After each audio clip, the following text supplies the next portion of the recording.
हिंदू राष्ट्र बनवण्याचा आरएसएसचा अजेंडा आहे आणि निकाल देणारे आरएसएस संबंधित आहेत।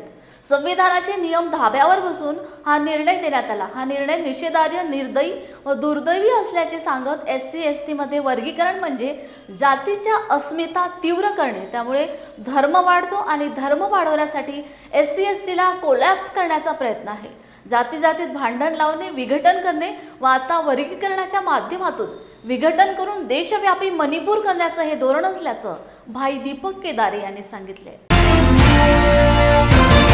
वरती अन्याय होणार नाही होणार या ज्या दोन्ही गोष्टी आहेत या न्यायालय आणि सरकार ठरवणार।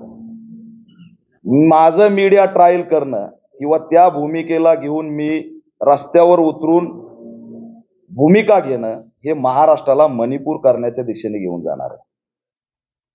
मीडिया ट्रायल जेवढी होत राहील, जेवढं रस्त्यावरचं वक्तव्य होत राहील, चार टाळ्यांसाठी मी सुद्धा काही करू शकतो, पण त्यातून महाराष्ट्राचा मणिपूर होईल ही भूमिका कोर्टाची, सरकारची। निवेदनात आमच्या सुद्धा मागण्या असतात। माझी मागणी आहे की रमाई घरकुलला 10 लाख रुपये भेटले पाहिजेत, मिळतात। सरकार दरबारी आम्हाला ती प्रेझेंट करावं लागतं, सरकार त्याच्यावरती भूमिका घेईल। तिथं आम्ही थोडे ना त्याच्यामध्ये बाहेरचे लोक काही करू शकत नाहीत। आम्ही सत्तेत नाहीत, आम्ही आंदोलक आहेत आणि आम्ही स्टेटमेंट मोठे करून दोन समाजात तेढ निर्माण करून दंगलीतून नेता होणारा कार्यकर्ता मी नाही आहे।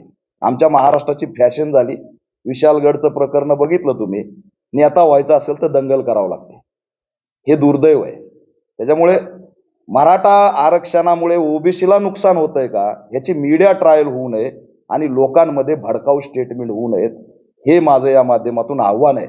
जर उद्या महाराष्ट्रात ओबीसी आणि मराठा दंगल झाली तर याला सर्वस्वी या ठिकाणचे लक्ष्मण हाके, छगन भुजबळ हे असणारे जबाबदार असणार आहे। कारण आंदोलनाला प्रति आंदोलन देण्याची सुरुवात जी झाली तिथंच असणारं महाराष्ट्र संकटात गेलेला आहे। सुप्रीम कोर्टानं SC/ST मध्ये वर्गीकरणाची निर्णय दिलेला आहे, कसं बघतो? हिंदू राष्ट्र निर्मितीसाठीचा हा त्यांचा घोषणा आहे।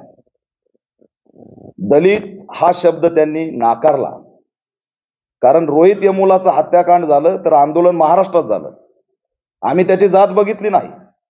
दलित स्कॉलर म्हणून आम्ही रस्त्यावर आलो।